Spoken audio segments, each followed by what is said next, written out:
Good morning, student. Today, my topic is the law of acceleration, the second law of the Newton, और physical education में भी Newton law को हम पढ़ेंगे.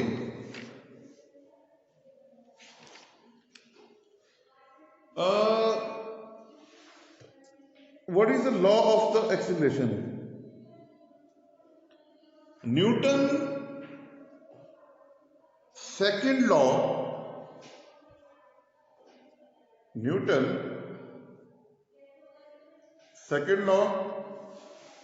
says that when a constant force acts on a massive body, if cause it to accelerate to change its velocity at a constant rate.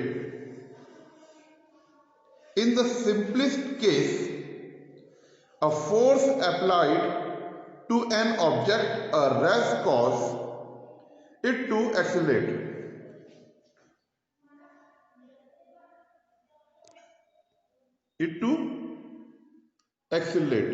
In the direction of the force. However, if the object is already in motion or its situation is viewed from a moving inertia,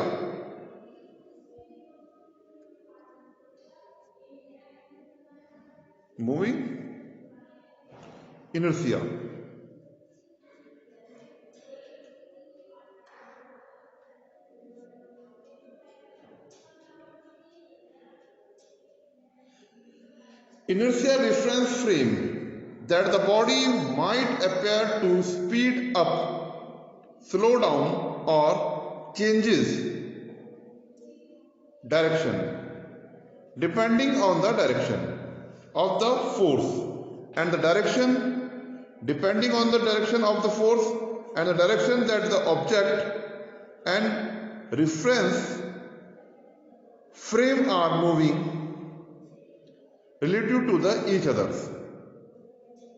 Okay, according to this law, a change in the acceleration of an object is directly proportional to the force producing it in inversely proportional to its mass.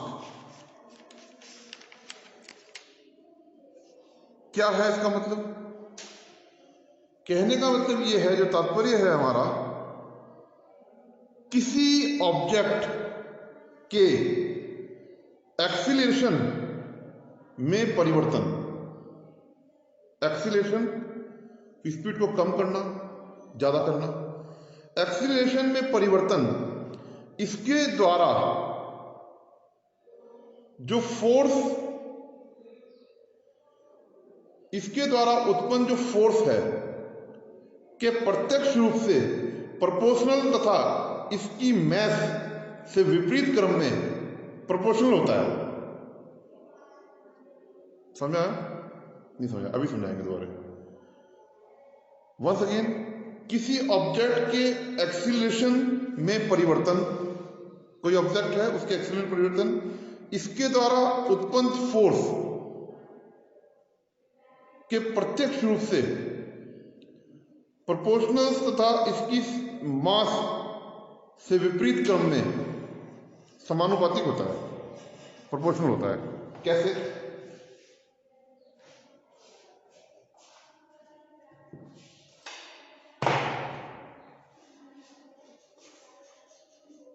एक बड़ा सा व्यक्ति खड़ा है, ठीक, यहां पर एक बच्चा जो है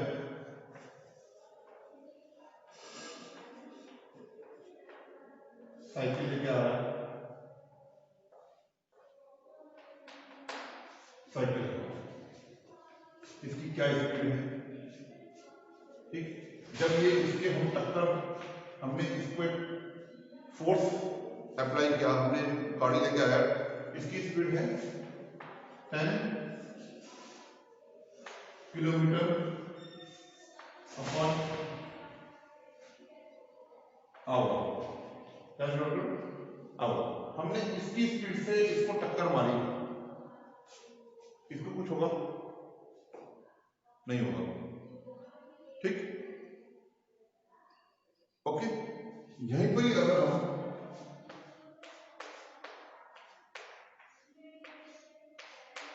एक ट्रक है, इसका जो है इसकी स्पीड वही है, इससे हम उसको टक्कर मारेंगे, कैसा हो जाएगा, ट्रक से टक्कर मारेंगे कैसा लगेगा उसको, एक्सीडेंट हो जाएगा, मर जाएगा, नुकसान हो जाएगा, बहुत ज्यादा हो जाएगा। इसी प्रकार से अगर हम किसी वस्तु को, किसी चौक को अगर हम किसी के सिर पे मारते हल्का सा, तो उसकी चोट लगेगी, वो आपको क्या करेगा, चोट लगेगी, किसी ऐसे कर लोगे।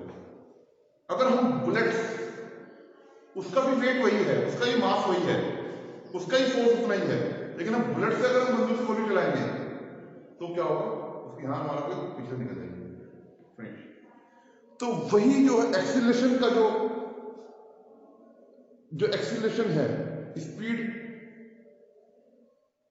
उसका वेट उतना ही है, मास उतना ही है, लेकिन स्पीड कम और ज्यादा, एक्सीलरेट ज्यादा हो रहा है तो नुकसान ज्यादा हो रहा है, और ज्यादा तेज वो चल रही है, एक्सीलरेट है वो चीज, ठीक। इसको हम और आगे समझते हैं, कैसे समझेंगे, कुछ एग्जांपल है। इस एग्जांपल से पहले हम इसको समझते हैं, ये क्या है।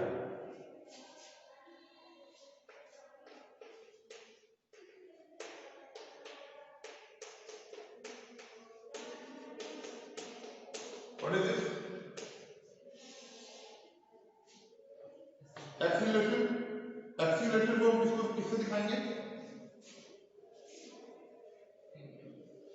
ए से, ठीक। अगर हम एक्सीलरेशन का फॉर्मूला देखें तो एक्सीलरेशन का फॉर्मूला जो है बनता है, हमें फॉर्मूला यूज नहीं करना है फिजिकल एजुकेशन में, हम फिजिक्स नहीं पढ़ा रहे हैं यहाँ पर, हम बता रहे हैं कि कैसे ये वर्क करता है स्पोर्ट्स में, लेकिन हमें सब चीज समझानी है। तो ए का जो एक्सीलरेशन का जो फॉर्मूला है, वेलोसिटी अपॉन टाइम। वेलोसिटी ऊपर नीचे हो सकती है, तभी हमने डेल्टा लगाया इसमें। टाइम और एक्सीलरेशन, और इसको हम किससे मेजर करेंगे, हम इसको मेजर करेंगे, जो एक्सीलरेशन है हम उसको, हमने आपको कहा कि एक गाड़ी जो है 10 किलोमीटर प्रति घंटे की रफ्तार से चल रही है, ठीक। एक्सीलरेशन को किससे दिखाएंगे हम लोग, कि ये एक्सीलेटर जो हो रही है, गाड़ी जो एक्सीलेट हो रही है, इसकी रफ्तार क्या है, इसकी मेजरमेंट क्या है, तो एम के एस में इसकी मेजर कैसे करेंगे, मीटर अपॉन सेकंड स्क्वायर। मेरा जो सिलेबस है उतना ही है जितनी डेफिनेशन है, पर थोड़ा सा हमको इसको थोड़ा सा खोल के समझाना है कि लॉ क्या कह रहा है। हमने एक्सीलरेशन को समझा, हमने कहा कि इतना काफी होता है डेफिनेशन को अगर डिफाइन करना है, कि इसको हम मीटर अपॉन सेकंड स्क्वायर से मेजर करेंगे। इसका फॉर्मूला है A equal to delta V upon T, या V अपॉन टी। एक और है इसमें V क्या है, U minus V upon T, okay. ये है, इससे निकलेगा ये, लेकिन ये इतनी दूर तक नहीं जाना है, तो इतना ही समझाना है, ठीक। उसके बाद हम लोग जब हम आगे चलते हैं, एक्सीलरेशन को मैं थोड़ा सा आपको समझा देता हूं, एक्सीलरेशन क्या है, फिर हम अपनी जो है उस पर आएंगे, जो हमारा जो लॉ है। स्टार्टिंग में बता दी कि लॉ की क्या थी, लॉ की एक डेफिनेशन थी जो मैंने आपको बताई थी। According to this law, the change in the acceleration of an object is the directly proportional to the force producing it and inversely proportional to its mass। ये हमारी इसकी डेफिनेशन जो लॉ हमें जो कह रहा है। इसमें मैंने आपको बताया कि किसी भी ऑब्जेक्ट की एक्सीलरेशन में परिवर्तन, कम करना, ज्यादा करना, कम करना, ज्यादा करना, ज्यादा से तेज करना, उसकी किस पे डिपेंड करता है? उसके फोर्स पे और मास पे, उसकी वेट पर, और हम इस पे करेंगे। इसका जो है इसके द्वारा उत्पन्न फोर्स के प्रत्यक्ष रूप से समानुपाती तथा इसकी मास से विपरीत क्रम में समानुपाती होता है, उसके इक्वल होता है, समझे उसको, उसके प्रोपोर्शनल होता है। ये चीज मैं समझाने की कोशिश कर रहा हूं। और यहां पर हमने बताया कि एक्सीलरेशन क्या है। एक्सीलरेशन जो है हम ए से हम इसको करेंगे, उसका फॉर्मूला लिख दिया और मीटर अपॉन स्क्वायर। एक्सीलरेशन की डेफिनेशन क्या है असल में? Acceleration is the rate of the change of velocity. I am right Sagar? ठीक है ना?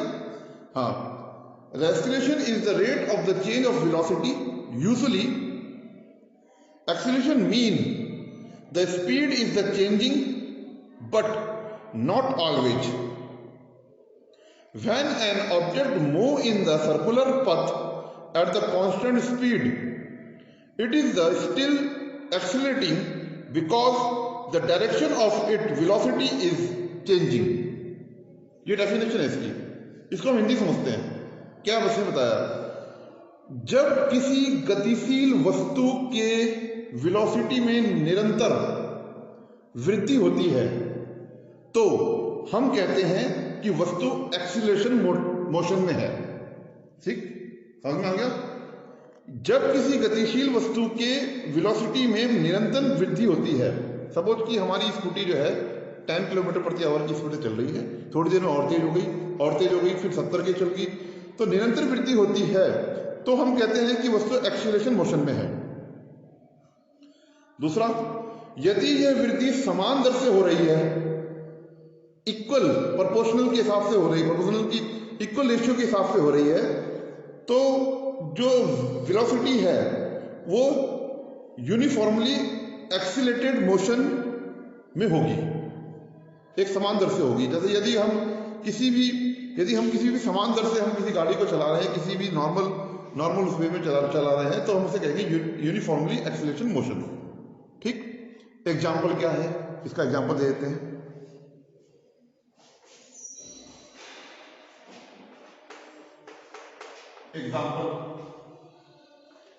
एग्जाम्पल हमारा है, माना कि एक car, if one car Virama अवस्था से, एक रुकी हुई अवस्था से, एक स्थिर अवस्था से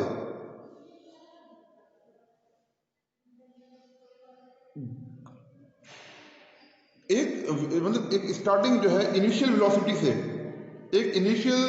वेलोसिटी से चलना शुरू करती है, तो 2 सेकंड में उसका वेलोसिटी बरकट 10 metre upon square upon second, 10 metre upon second हो जाती है, तो उसकी वेलोसिटी में 10 metre upon second upon 2 second मतलब 5 metre upon s second square की उसकी वृद्धि होती है, वो चलती है उसी हिसाब से। एक बार फिर मैं एग्जांपल बता देता हूं कि यदि कोई कार रुकी हुई अवस्था से या 2 सेकेंड में जो है वो कोई वेलोसिटी पकड़ती है, वो उसका वेलोसिटी हो जाती है 10 मीटर अपॉन स्क्वायर 2 सेकेंड में, तो हम उसकी वेलोसिटी कैसे निकालेंगे, उसकी एक्सीलरेशन कैसे निकालेंगे?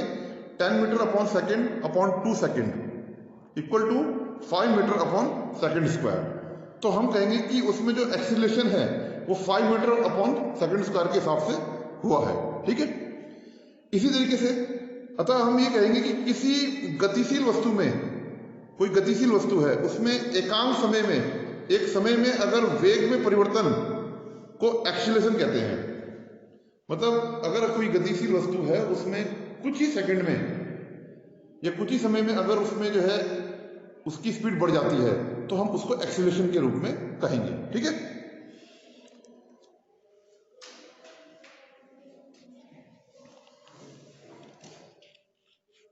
ये मैंने आपको बता दिया है कि एक्सीलरेशन जो है ए है और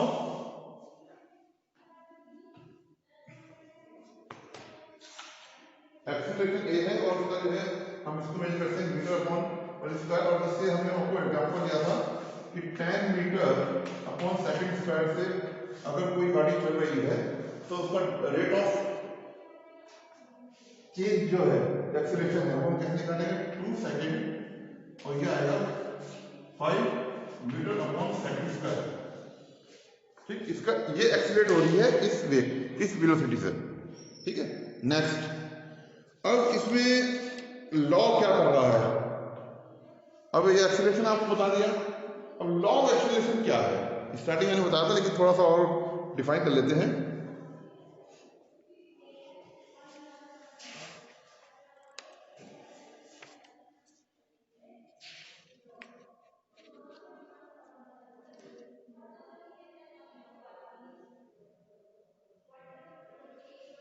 न्यूटन के जो फर्स्ट लॉ है उससे हमें ये पता चलता है कि कोई वस्तु जब स्थिर अवस्था में है या गतिशील अवस्था में वो जब तक रहेगी जब तक उसको कोई एक्सटर्नल फोर्स न लगाया जाए, तो उसका एक्सीलरेशन ये है। लेकिन ऐसा भी देखा गया है कि ऑब्जेक्ट में जो एक्सीलरेशन है, जो वस्तु है उसमें जो एक्सीलरेशन उत्पन्न हो रहा है वस्तु पर लगाए गए जो प्रोपोर्शनल फोर्स है, जिसका फोर्स बढ़ाते जाएंगे और रेशियो में एक्सीलरेशन में वृद्धि होती जाएगी।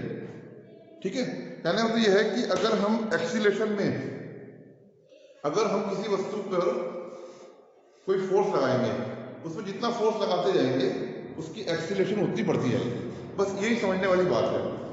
और इसको हम जो फोर्स है वो F बराबर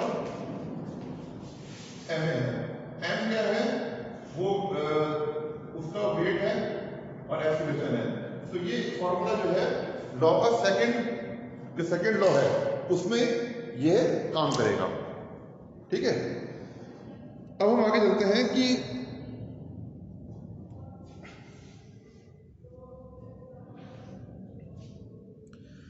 if two unique force are applied to object of equal mass, the object that has the greater force applied will move faster.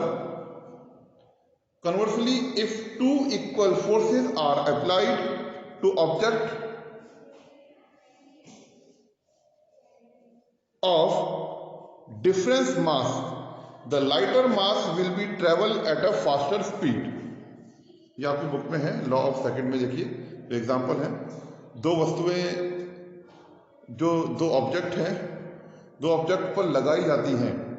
यदि दो समान फोर्सेस, दो समान शक्तियां अगर अलग अलग मास में या उसके वेट पर दो वस्तुओं पर लगाई जाती हैं तो जो कम मास वाली वस्तु है, जो कम वेट वाली वस्तु है वो अधिक तीव्र गति से चलेगी, ज़्यादा तेज चलेगी, और जो भारी मास की वस्तु है वो हल्की गति से चलेगी। देखिए लॉ ऑफ सेकंड में क्या है कि दो वस्तुएं हैं वो समान, उसका वेट अलग अलग है। इसका समझ लो 300 किलो है, इसका 30 किलो है। इस पे जो है एक ही फोर्स लगाया गया, एक ही तरह का फोर्स लगाया गया। ठीक, जो फोर्स जो हमने लगाया F equal to m into a, ये फॉर्मूला इसका अप्लाई होगा। फोर्स हमने लगाया, इस पे जो हमने बराबर फोर्स लगाया तो जो भारी वस्तु है उसकी स्पीड कम रहेगी, उसका एक्सीलरेशन कम रहेगा। अपोजिट इसके जो 30 kg की है, 30 kg की ज्यादा दूर तक जाएगी, ज्यादा तेज चलेगी। ठीक, इस पे जो है एक्सीलरेशन इस तरह से वर्क करता है। The law is also applied in various sports, for example in the hammer throw. The thrower who is the stronger, who has more force, will throw the 12-pound hammer further than a thrower who has a less for the force or strength. A hammer thrower will find that more force is the required. To throw 16-pound hammer then 12 pounds. ये नियम भी जो है, जो law है, ये अलग अलग खेलों में अलग अलग तरीके से लागू होता है। जैसे हैमर थ्रो में थ्रोवर अधिक शक्तिशाली है। जिसका थ्रोवर में अधिक शक्ति होती है वह 12 पाउंड के हैमर को अधिक दूरी तक फेंकता है, अपेक्षा उस थ्रोवर के जिसने कम फोर्स लगाया है। एक हैमर थ्रोवर को भी यह भी पता चल जाता है कि 12 पाउंड के हैमर को फेंकने में और 16 पाउंड के हैमर को फेंकने में कितनी फोर्स की हमें जरूरत है। उस वस्तु को कितने एक्सीलरेट, मतलब 12 पाउंड का एक्सीलरेशन ज्यादा होगा, एक्सीलरेट ज्यादा होगी, 16 की ज्यादा पास गिरेगी तो एक्सीलरेशन वहां पे कम होगा। तो फोर्स जबकि इक्वल लग रहा है तो पता लग जाएगा कि हमें कितना फोर्स चाहिए, कम को फेंकने में और ज्यादा को फेंकने में। It is a baseball player hit a ball with the double force, the rate of which the ball will accelerated will be doubled. मतलब यदि एक बेसबॉल का खिलाड़ी है, यदि वो खिलाड़ी जो है बॉल को एक डबल फोर्स के साथ जो है वो फेंकता है, तो जिस फोर्स के साथ वो उसे फेंकेगा उसकी एक्सीलरेशन भी उतनी ही दुगनी होगी। अब धीरे फेंकेगा तो धीरे जाएगी, तेज फेंकेगा तो दूर जाएगी, है ना। इसी तरीके से football player can be slow down, stop और reverse the direction of other players depending upon how much force they can apply and in which direction. Football का जो प्लेयर होता है वो क्या करता है, प्लेयर जो है नेक्स्ट प्लेयर को, दूसरे प्लेयर को धीमा कर देता है, रोक देता है, उसकी जो है बॉल की डायरेक्शन है उसको डायरेक्शन को चेंज कर देता है। ये सब कब होता है, जब लॉ ऑफ एक्सीलरेशन उसमें काम करे। यह इस बात पर निर्भर भी करता है कि वो कितनी शक्ति के साथ जो है उसकी दिशा को परिवर्तन कर दे और कहाँ डायरेक्शन कर दे और कितनी दूर वो फेंक सके।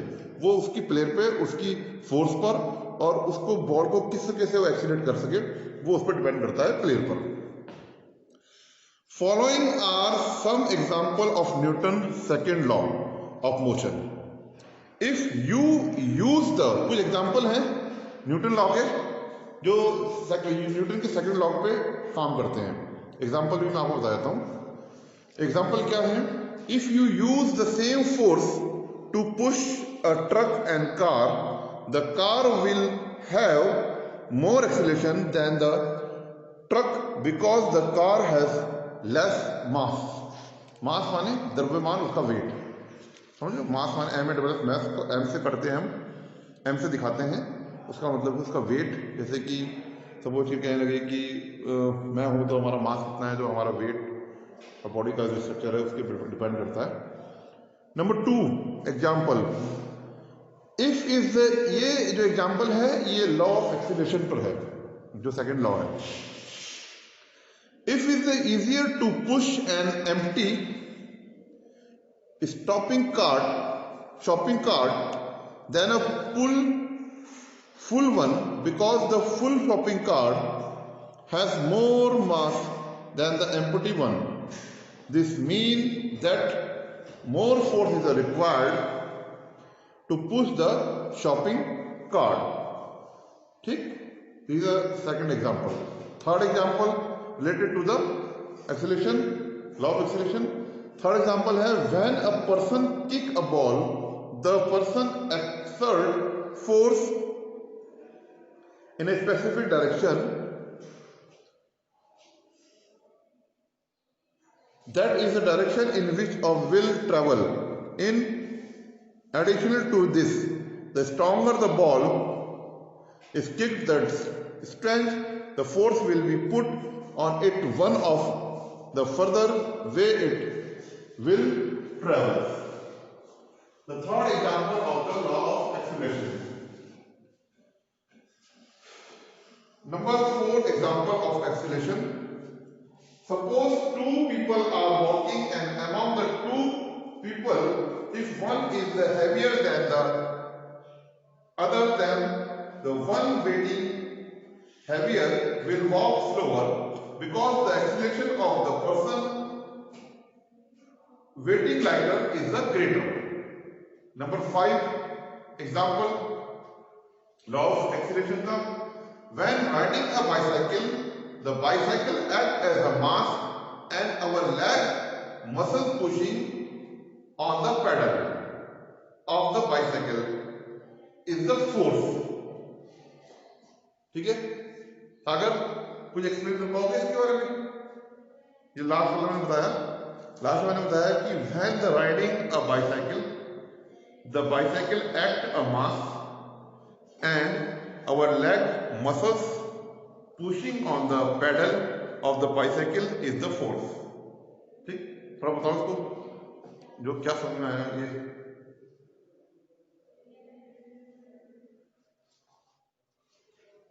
लो ये लो, चलो कोई बात नहीं, ठीक है, चलो मैं आपको नोट आउट करा दूंगा, तो आप देख लेना उसको.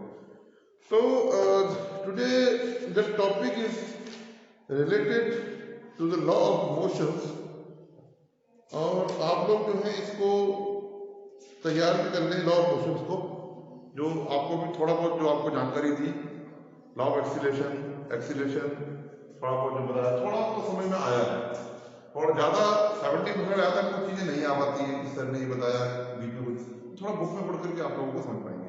नेक्स्ट टाइम रिवीजन चलेगा इसका, जो है नेक्स्ट रिवीजन जब इसका होगा तो आपको और अच्छे से इसको जो है और अच्छे से डिफाइन करेंगे, और आपको समझ में भी तुरंत आएगा जब आप बुक में पढ़ेंगे.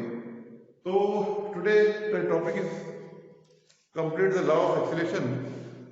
कमिंग डे में जो आने वाले दिन में जो है हम लोग लॉ ऑफ रिएक्शन पढ़ेंगे, वो बहुत ईजी भी है, समझ भी आएगा. ये थोड़ा सा समझ में बाहर हो जाता है क्योंकि थोड़ा टेक्निकल है लॉ ऑफ एक्सीलरेशन, फिर भी okay student, thank you very much, good bye.